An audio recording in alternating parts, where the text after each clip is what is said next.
تازہ ترین ویڈیوز کے لیے چینل کو سبسکرائب کر کے بیل آئیکن اور آل نوٹیفیکیشن پر کلک کریں تاکہ آپ کو ملے ہر اپڈیٹ سب سے پہلے۔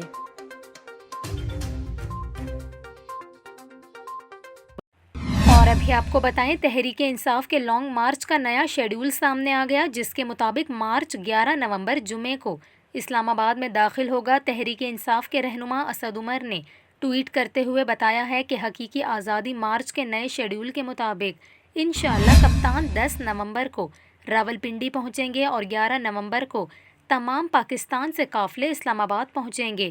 تحریک انصاف کا لانگ مارچ آج چھٹے روز راولپنڈی بائی پاس گجرانوالہ سے شروع ہوگا۔ دوسری جانب پی ٹی آئی رہنما فیصل جاوید نے اپنے ٹویٹ میں کہا کہ کچھ دیر بعد آج پنڈی بائی پاس گجرانوالہ سے چھٹے دن کے سفر کا آغاز ہونے والا ہے۔ پورے جی ٹی روڈ پر جگہ جگہ قافلے مارچ کا حصہ بنتے جا رہے ہیں۔